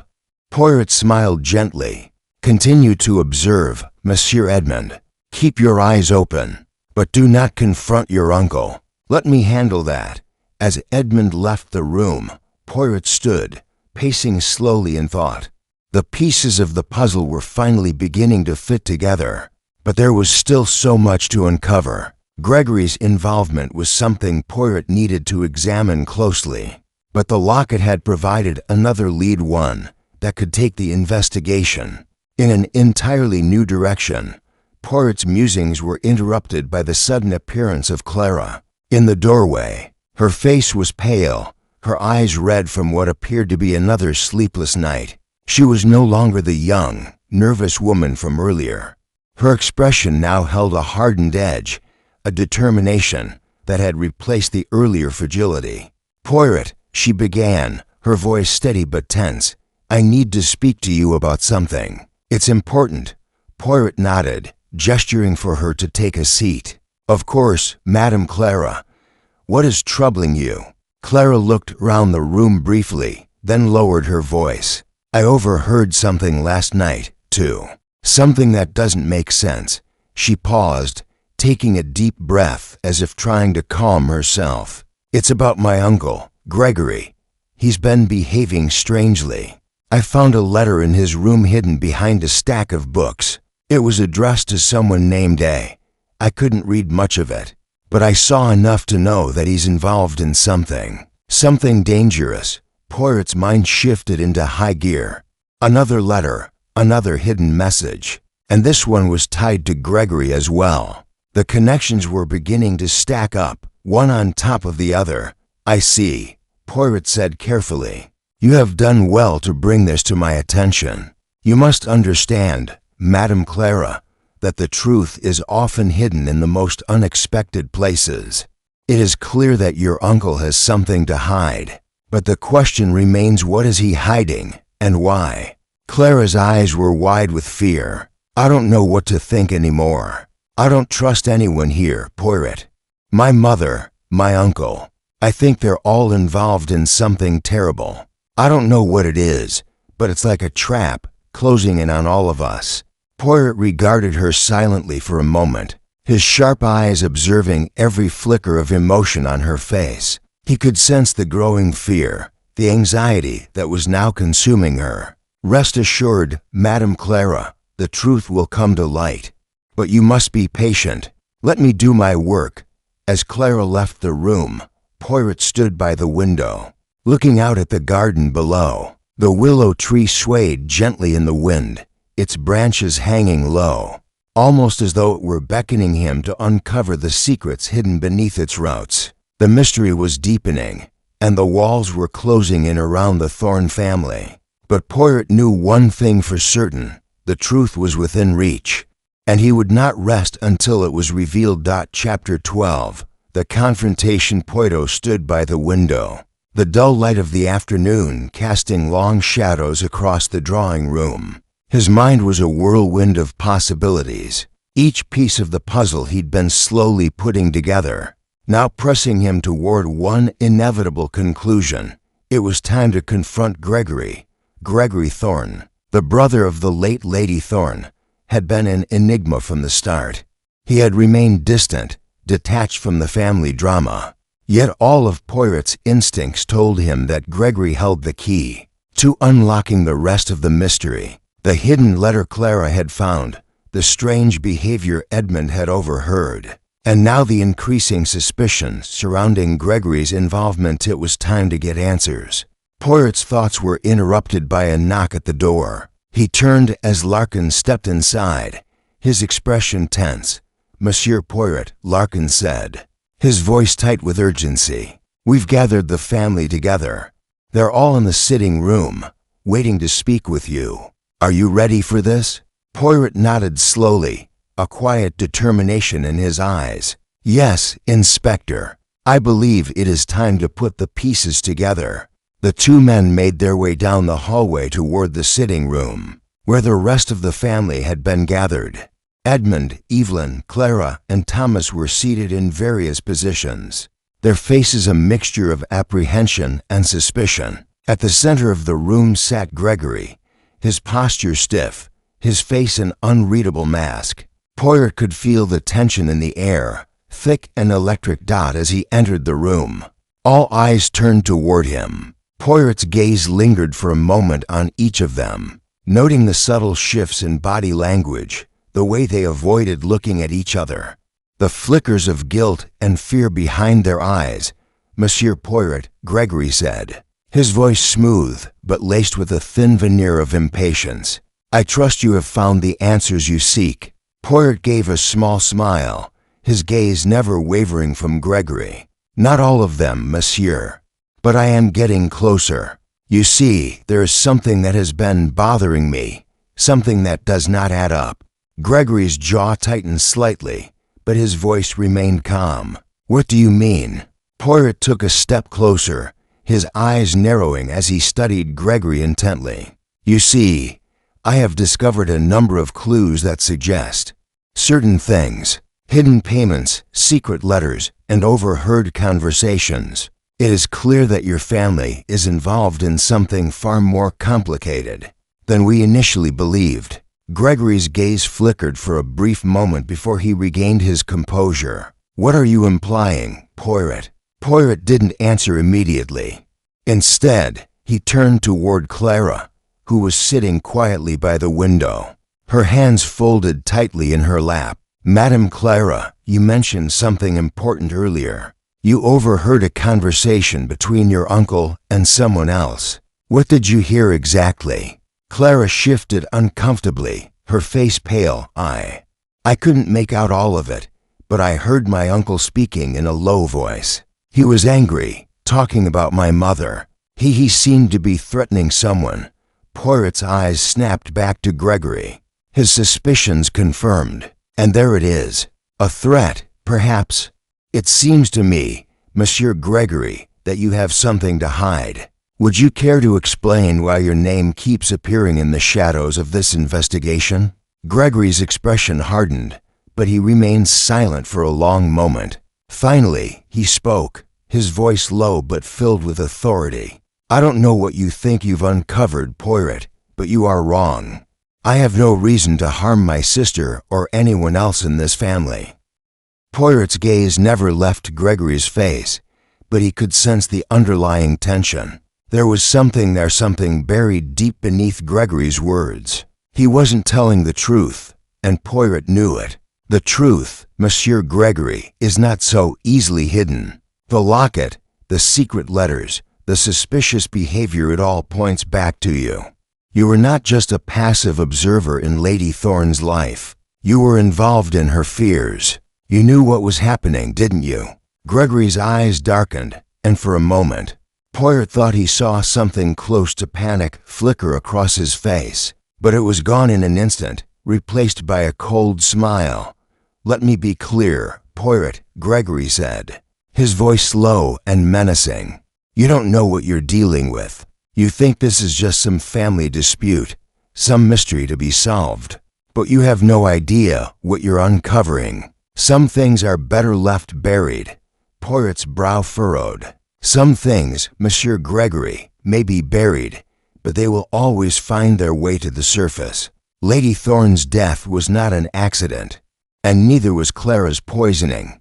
The room fell into a heavy silence, the weight of Poirot's words settling over everyone like a thick fog.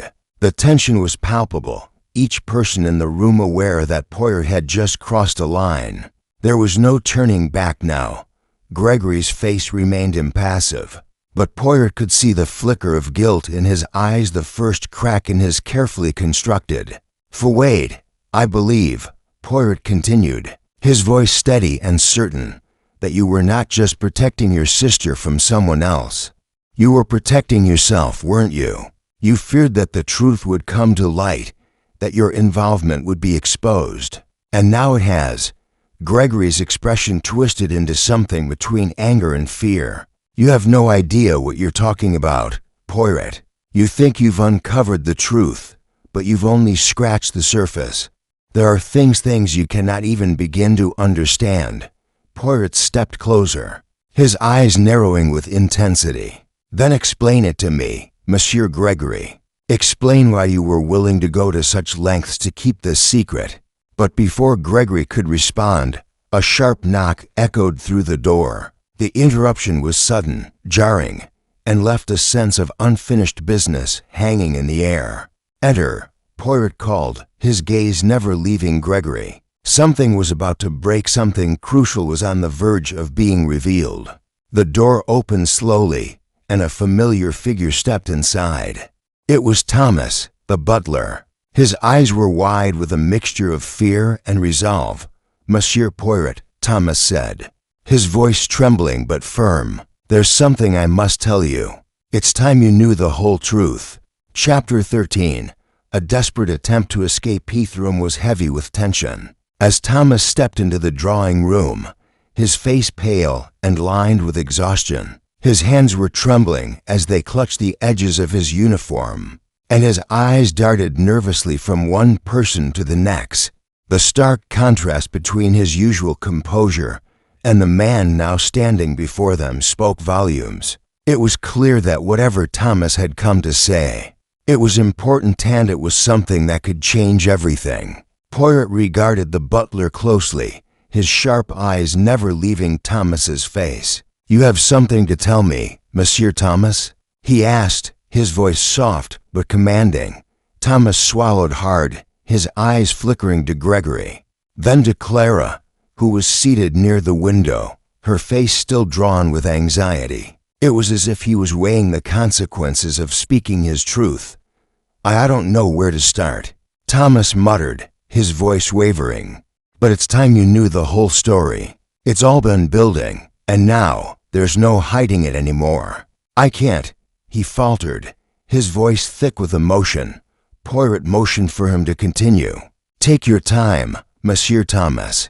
We are all waiting for the truth." Gregory, who had been watching the exchange with a mixture of irritation and growing unease, leaned forward in his seat. "What is this? What are you accusing me of?" Poirot's eyes flashed briefly to Gregory, but his attention remained fixed on Thomas. "Monsieur Gregory, if you would allow the butler to speak." "It is not for you to interrupt." Gregory stiffened, but remained silent, his lips tight in a thin line. Thomas took a deep breath and began again, his words coming out in a rush, as though he were trying to rid himself of a burden he had carried for far too long. "It started months ago," he said, his voice barely above a whisper. "Lady Thorne, she was a woman of secrets. There were things she feared, things I couldn't fully understand. But I knew she was involved in something dangerous. There were meetings, not with anyone here, but with outsiders, people who would come and go under the cover of night. They had no official business in the house, but she would meet with them, and sometimes I'd overhear fragments of their conversations." Poirot's mind shifted into high gear, the pieces of the puzzle finally beginning to fall into place. "Who were these people, Monsieur Thomas? What was it that Lady Thorne was afraid of?" Thomas's eyes flickered with fear, and his voice faltered as he continued. "I don't know their names. They were never introduced to me. But I remember one of them, one man who stood out. He would arrive late at night, his face hidden under a hat. Lady Thorne seemed to trust him, though I couldn't understand why. He'd often speak in low, urgent tones, as though they were discussing something of great importance. She was afraid, Monsieur Poirot. I could see it in her eyes." Poirot's mind raced. This man, the one who came in secret, who spoke in whispers, was the key. But who was he? And what role did he play in Lady Thorne's death? "Did she ever tell you who these people were?" Poirot asked, his voice measured but insistent. Thomas shook his head slowly. "No, monsieur. She was too careful, too frightened to speak plainly. But there were times, late at night, when she'd tell me to lock the doors, to ensure no one entered or left the house. She said it was for safety, but I always had the sense that she was trying to protect something or someone." Poirot's mind began to piece together the threads. Lady Thorne's fear, her secret meetings, her cryptic warnings, and now Thomas's admission. But there was more to it. Something was still missing. And then Thomas continued, his voice growing quieter. "There was the night of her death. She'd been acting differently, more agitated than I'd ever seen her. She told me to keep watch, that she feared something was coming. I tried to calm her, but she insisted on meeting someone again. She wouldn't say who. That night, He paused, swallowing hard. I saw something. I don't know how to explain it, but it was like someone was watching the house from outside. There were figures in the shadows near the garden, moving in and out of the trees. Poirot felt a chill pass through him as he processed the new information. The whispering willow, the mysterious figures in the garden, it all connected. But what did it mean? You saw these figures clearly, Monsieur Thomas? Poirot asked, his tone steady. Thomas shook his head. No, not clearly. It was dark, and they were quick, like shadows. But I saw enough to know that they weren't supposed to be there. I told Lady Thorne, and she seemed to know who they were. She told me to go inside and lock the doors. She said it was too late for anything to be done. Poirot absorbed this in silence. It seemed that Lady Thorne had been right to fear something or someone. But the question remained, who were these shadowy figures? And what role had they played in her death? Thank you, Monsieur Thomas, Poirot said quietly, his voice filled with a quiet resolve. You have provided much-needed clarity, but there is still much to learn. Thomas looked relieved, but his face was still marked by the strain of his own guilt. He knew he had just revealed something critical, but whether it was enough to piece together the full picture was yet to be seen. Poirot turned toward Larkin. Inspector, we must return to the garden. The shadows are not just in the corners of this house, but outside as well. We must investigate further. As Poirot made his way toward the door, the weight of the case pressing down on him, he felt an unsettling certainty. Lady Thorne had been right to fear the unknown, but what she didn't know, and what they still didn't understand, was that someone in this house had been watching them all along, and now they would pay the price for it. Chapter 14. The final piece falls into place. The afternoon sun filtered through the heavy clouds, casting a muted light over the garden. The wind had picked up, causing the branches of the willow tree to sway, creaking softly as though whispering secrets that had long been buried. Poirot stood at the base of the tree, his eyes scanning the surroundings with intense focus. Everything about this place felt wrong. Too much had happened here. Too many secrets were hidden within the shadows of the gnarled roots and twisted branches. Larkin stood a few paces behind him, his hands clasped nervously behind his back. The police had already combed through the grounds, but Poirot knew there was more to uncover. He had made his decision. The next step in the investigation had to be here, beneath the very tree that had been the silent witness to Lady Thorne's final days. Do you think the answer lies here, Poirot? Larkin asked, his voice low as he looked at the darkened shape of the willow. Poirot didn't answer immediately. His fingers brushed against the bark of the tree, his mind working methodically, as it always did. He could feel it, the presence of something hidden. The tree was not just a symbol of Lady Thorne's fear, it was connected to the events that had led up to her death. There was something buried here, something that had to be found. I do not know for certain, Inspector, Poirot said quietly, but I suspect this tree holds the answer to more than we realize. Lady Thorne was not simply afraid of shadows. She was afraid of the people who watched her from them. Larkin shifted uncomfortably. And those figures in the garden, what do you think they were? Poirot turned his gaze toward the inspector. They were not just shadows, Inspector. They were a signal away for someone to observe her without being seen. The key is in the way Lady Thorne acted before her death. The fear, the secrecy, it all points to one thing. Larkin waited for Poirot to continue, but the detective said nothing more. Instead, Poirot crouched down beside the roots of the willow, his hands brushing aside the wet leaves and soil. There was something there, something hidden beneath the earth. His fingers met a cold, hard object. Poirot's heart quickened. He had found it. With careful precision, he unearthed a small metal box, its surface worn with age. The box was heavy, its shape irregular, as though it had been buried hastily. Poirot's fingers worked quickly to open it, revealing its contents.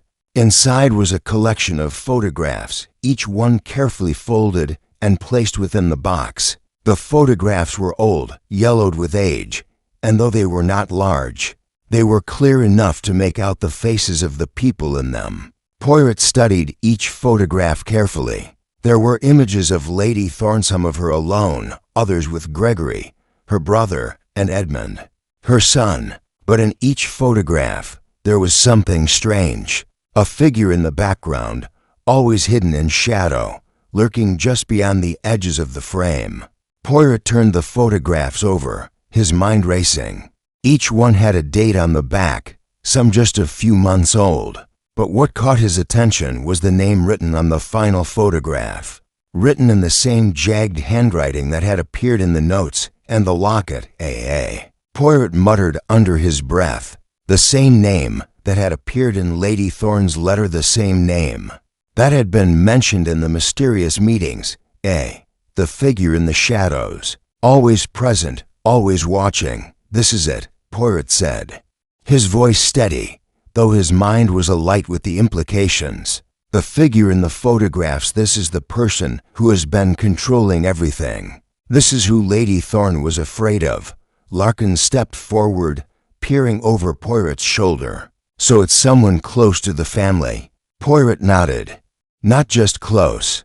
This person has been involved with Lady Thorne for longer than anyone realized. These photographs were taken to document her growing fear. And whoever was behind this, they used fear to manipulate her. Larkin frowned. But who is A? How do we find them? Poirot stood up, a thoughtful look on his face. That, Inspector, is what we must uncover. But I have a strong suspicion that A is not a stranger. I believe A has been in this house, in this very room, for far longer than anyone could have imagined. Larkin's eyes widened. You think someone from the family is involved? Poirot's gaze flickered to the photographs, then back to the inspector. It is not just someone from the family, Inspector. I believe it is someone who has been hiding in plain sight. Someone who has been manipulating the events from behind the scenes. Suddenly, a thought struck Poirot like a bolt of lightning. He turned to Larkin with renewed urgency. The will. The missing will that Lady Thorne spoke of. It could be the key. If A was involved in altering Lady Thorne's will, then it explains the financial transactions, the payments, the threats. A has been trying to control the family's wealth. Larkin's face paled as he processed this new information. You think someone was trying to inherit the estate. But why kill Lady Thorne? Poirot's eyes narrowed. Because she was going to fight back. She was going to expose A. The fear she had was not just about what had been done to her, but about what A was capable of. The final piece of the puzzle had fallen into place. But Poirot knew this was only the beginning. The identity of A would reveal the entire conspiracy, and Poirot was determined to bring them to justice, no matter the cost. As he stood there, looking down at the photographs, the whispering Willow outside seemed to echo with a warning. The truth was finally within reach, but the closer Poirot came, the more dangerous it became. Chapter 15. The final gathering. The atmosphere in the manor had shifted again. The discovery of the photographs and the revelations they contained had added a new layer to the investigation. What had begun as a simple inquiry into Lady Thorne's mysterious death had now morphed into something far more sinister. A conspiracy that stretched its tendrils deep into the fabric of the Thorne family. Poirot knew that the endgame was drawing near, but he could feel the weight of the moment pressing heavily upon him. The final confrontation was at hand.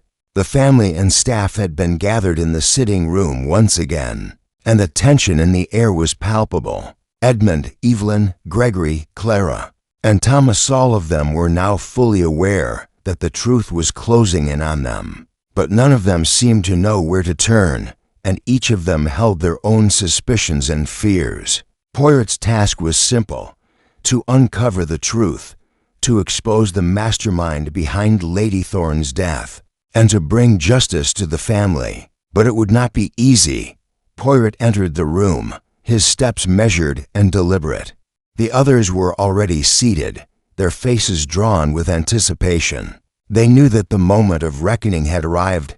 Monsieur Poirot, Gregory began, his voice smooth but carrying an undercurrent of tension. We've all been waiting for your conclusions. It's clear that you have uncovered something far more dangerous than we initially realized. What is it that you've learned? Poirot surveyed the room, his sharp eyes noting the subtle shifts in posture, the quick glances exchanged between the family members. There was no doubt in his mind that they were all guilty of something. But the question remained, who was the true mastermind behind it all? I have learned many things, Monsieur Gregory, Poirot said calmly. And now, it is time to bring those things to light. The game has been long, and the pieces have been scattered, but I believe we now have the answer. He paused for a moment, allowing the weight of his words to settle in. The room grew quieter, the tension thickening with every passing second. Poirot could feel their unease, the unspoken question hanging in the air. Who would be revealed as the culprit? I will start with a question, Poirot said, his voice cutting through the silence. Who among you has been manipulating the others? Who among you has been pulling the strings behind the scenes, orchestrating the events that have led to Lady Thorne's death? There was a moment of stunned silence as the family exchanged uneasy glances. Edmund shifted in his seat, his hands trembling slightly. Evelyn's eyes narrowed as she glanced at her brother, Gregory, whose face had gone even paler than usual. Clara's gaze flicked nervously between Poirot and the others, her lips pressed tightly together. Thomas stood by the door, watching the scene unfold with a look of quiet resignation. I believe, Poirot continued, his voice steady and calm, that the truth is closer than you think. The answer has been in front of us all along, hidden in plain sight. It was never just about money or greed.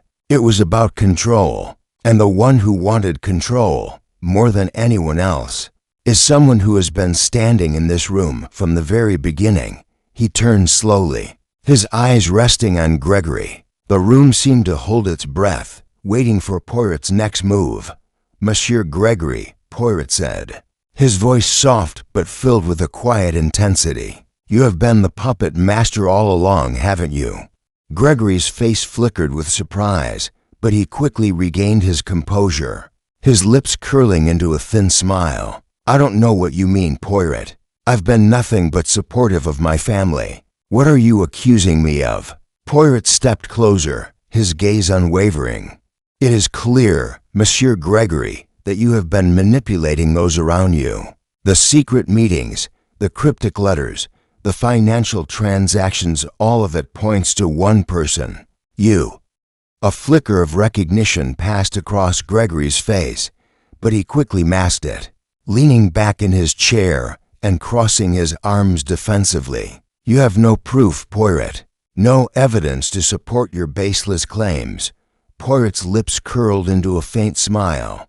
Ah, but I do, Monsieur Gregory. The photographs, the hidden locket, the payments to a mysterious account, all of it leads back to you. You were the one who controlled Lady Thorne, who used fear and manipulation to bend her to your will. You wanted her fortune, her influence, and you were willing to do anything to get it. Gregory's smile faltered as Poirot's words hit their mark. You were the one who kept her afraid. You were the one who planted the whispers in her ear. And when she began to resist, when she started to fight back, you did what was necessary. Gregory's expression darkened. You're wrong, Poirot. I never. Do not lie to me, Monsieur, Poirot interjected sharply. I know the truth. You were the one who ordered her death. You were the one who had her poisoned. You knew she was going to expose you, so you took matters into your own hands. The room was silent, the weight of Poirot's words settling over the family like a dark cloud. Gregory's face had gone pale, and for the first time, he looked truly cornered. His eyes flickered to Edmund, then to Evelyn, and finally to Clara, as if searching for a way out. "Monsieur Poirot, you have no idea what you are saying," Gregory stammered, his voice wavering. "This is madness. You can't." Poirot stepped back, his expression cold. "It is you who are mad, Monsieur Gregory, and it is you who will pay for your crimes." The family stared at Gregory, their faces a mix of disbelief and horror. For a moment, it seemed as though they could not process what had just been revealed. But the truth was undeniable. Gregory Thorne had orchestrated his sister's death, manipulating her and using her for his own gain. And now, the game is over. As Poirot turned to Larkin, who had been standing silently in the corner, the inspector gave a small nod of understanding. The case was closed. Lady Thorne's death had been avenged. Poirot's gaze lingered on Gregory for a moment longer. "Justice will be served, monsieur, and you will be the one to face the consequences of your actions." The room was still. The only sound was the soft rustle of the wind outside. The final piece of the puzzle had fallen into place, and the truth had been revealed. But as Poirot stood there, looking at the broken man before him, he knew that the shadows of the willow tree had not yet finished whispering. Chapter 16. The revealed silence in the room was suffocating. Gregory sat motionless, his face a mask of disbelief and growing panic. For the first time in the entire investigation, Poirot saw the man before him as nothing more than a cornered animal, calculating, desperate, and on the verge of breaking. The truth had come to light, and there was nowhere for Gregory to hide. Poirot stood with calm precision, his eyes never leaving Gregory's. "The game is over. Monsieur Gregory, you were too careless, too eager to conceal your tracks. But in the end, your greed and fear led you right into my hands." Gregory's lips trembled, and he opened his mouth to speak, but no words came out at first. He looked toward Edmund, then to Evelyn and Clara, his mind clearly spinning as he tried to process the gravity of Poirot's accusations. You're wrong," Gregory finally choked out, his voice barely above a whisper. "I didn't kill her. I didn't, but you did, Monsieur Gregory. Your actions were calculated and deliberate.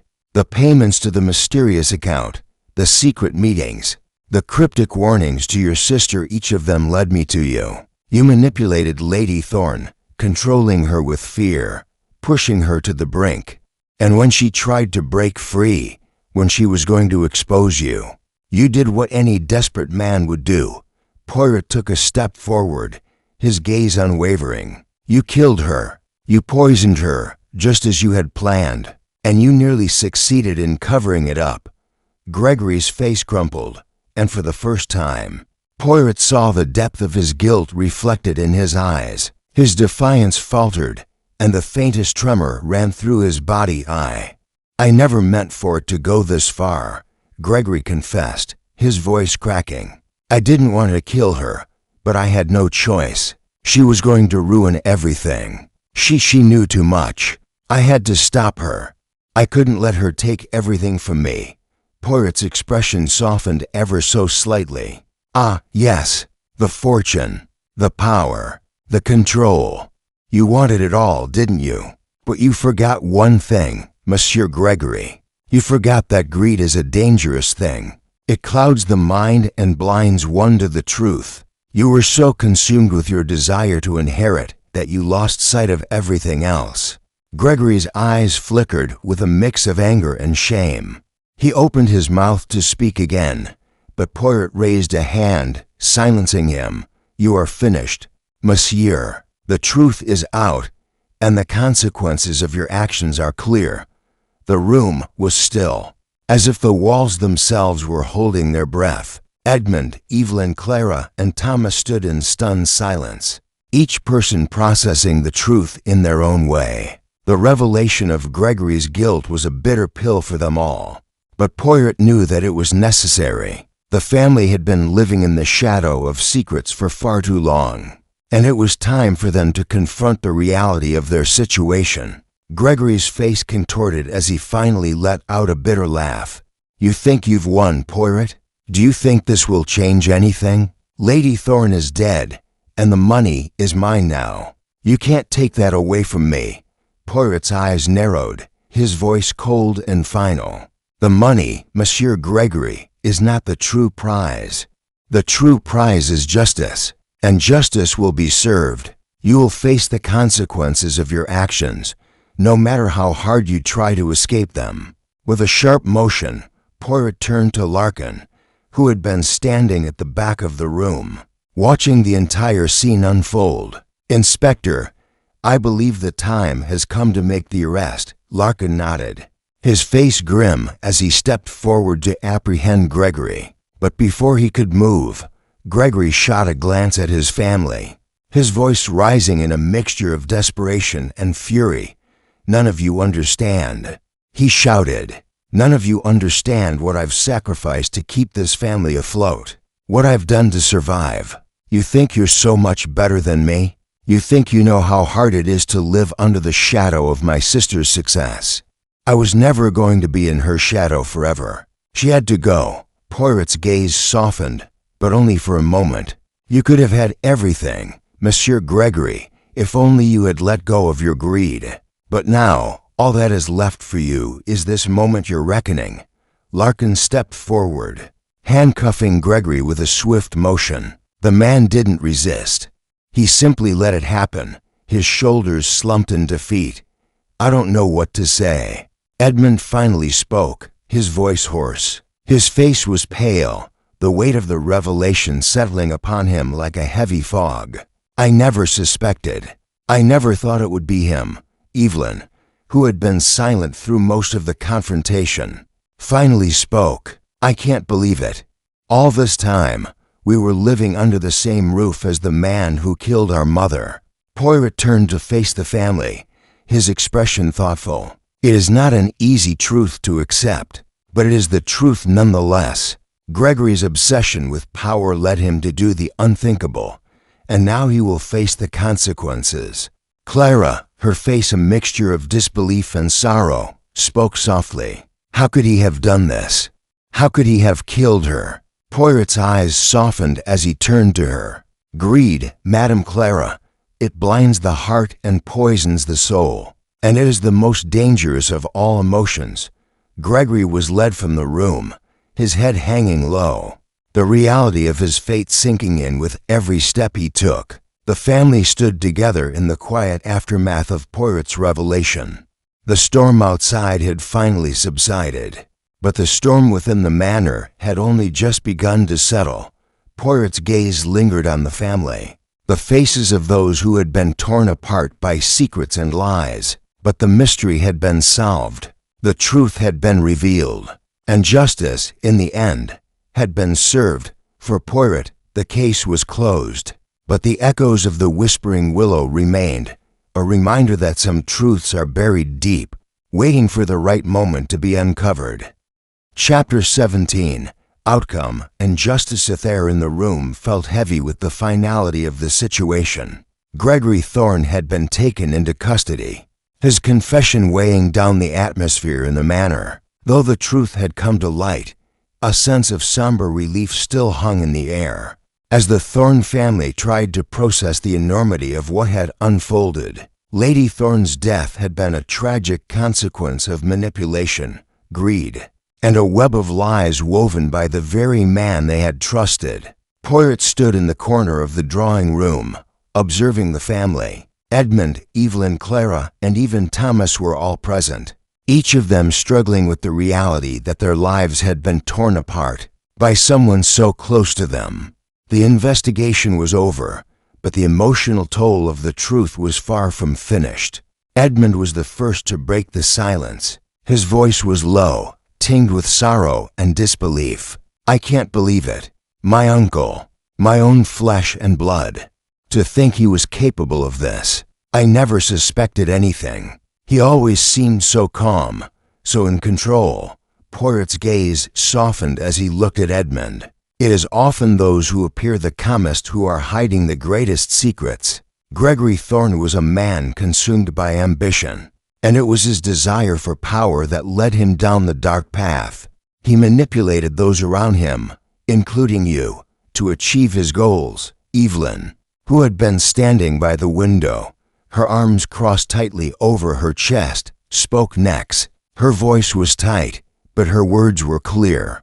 I've spent years living in the shadow of my brother's success, of his control over the family. I never thought it would come to this. I never thought that he would kill our mother. Poirot turned his attention to Evelyn. His eyes filled with quiet understanding. It is natural to feel betrayed, Madame Evelyn, but it is important to remember that Lady Thorne, despite her own flaws, was a victim in all of this. She was manipulated, coerced into a position where she had no choice but to fear for her life. Clara, who had been sitting quietly in the corner, suddenly spoke up, her voice cracking with emotion. I never imagined it would come to this. We were all so focused on our own lives, on surviving, that we never saw the poison festering inside our own home. How could we have been so blind? Poirot walked over to Clara and gently placed a hand on her shoulder. You were not blind, Madame Clara. You were simply unaware. Gregory was a master manipulator. He knew how to control your mother, how to keep her in fear.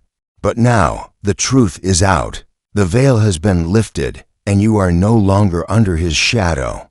Thomas, who had been standing near the door, finally spoke, his voice hoarse. I feel guilty. I knew something was wrong. I saw Lady Thorne's fear, and I heard the whispers in the night, but I never did anything to stop it.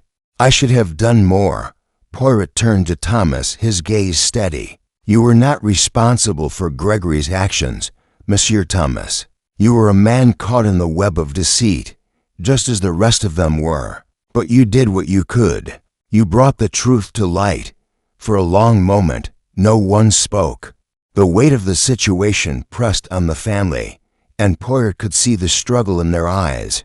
But amidst the grief and regret, there was also a sense of relief, a quiet understanding that, while the damage had been done, they could now begin to heal. Poirot turned to face the room. Justice has been served. Gregory Thorne will face the consequences of his actions, and Lady Thorne's memory will be honored. But this is not the end. It is the beginning of a new chapter for all of you. Evelyn's face softened slightly, though there was still a hint of sorrow in her eyes. What do we do now, Poirot? How do we move on from this? Poirot's lips curved into a small, reassuring smile. You begin again.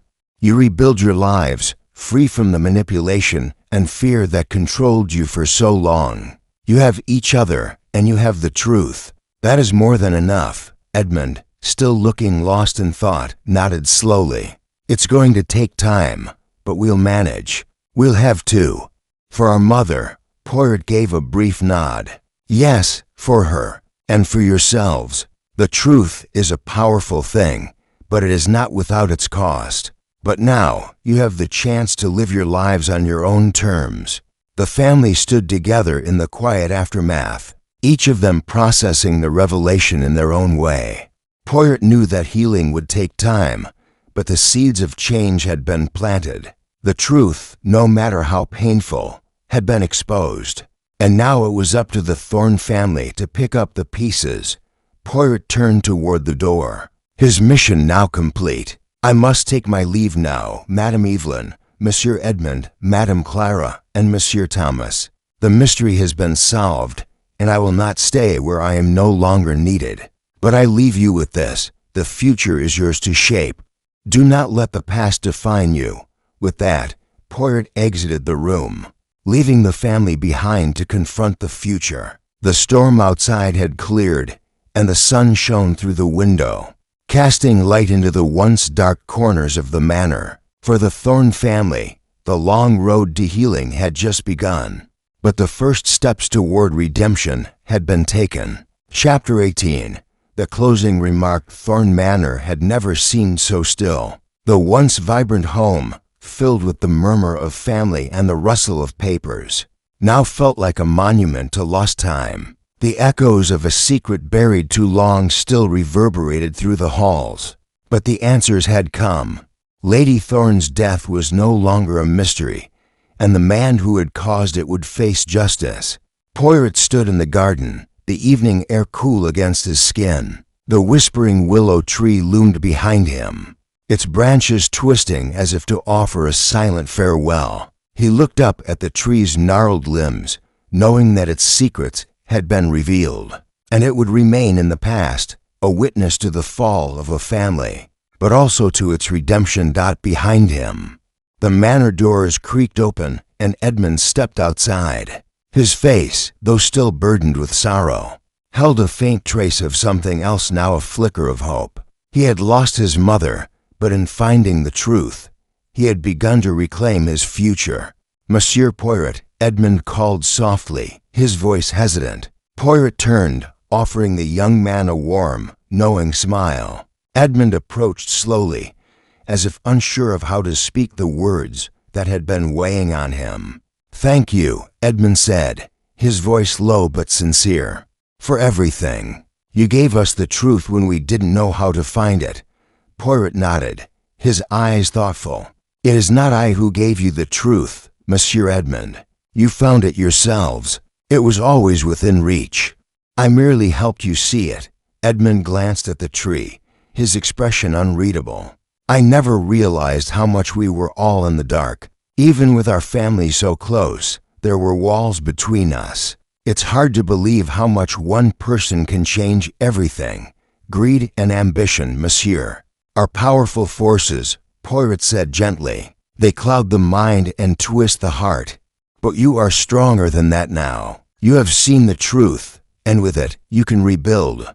There was a long pause as Edmund absorbed the words. Finally, he spoke again, his voice carrying a new resolve. "You're right. We can't change the past, but we can move forward. For my mother, for all of us." Poirot smiled, his work done. He knew that the healing process would take time. The family would need space to rebuild, to learn to trust each other again. But the darkness that had loomed over them for so long had been lifted, and now there was a chance for something better. With a final glance at the manor, Poirot turned back to Edmund. "I will take my leave now. There is nothing more for me to do here. Justice has been served, and the rest is in your hands." Edmund nodded, gratitude in his eyes. "I will make sure we do right by her memory. We owe that to her and to ourselves." Poirot gave him one last, measured look before turning toward the path leading away from the house. His steps were light, the weight of the case already lifting from his shoulders. He had done what he had come to do, and now, as always, he could move on to the next mystery. As Poirot walked away from the manor, the sound of the willow's branches swaying behind him seemed to fade into the distance. The past, with all its secrets and lies, had been put to rest, and in the quiet peace that followed, Poirot knew that sometimes the truth was the greatest gift one could give.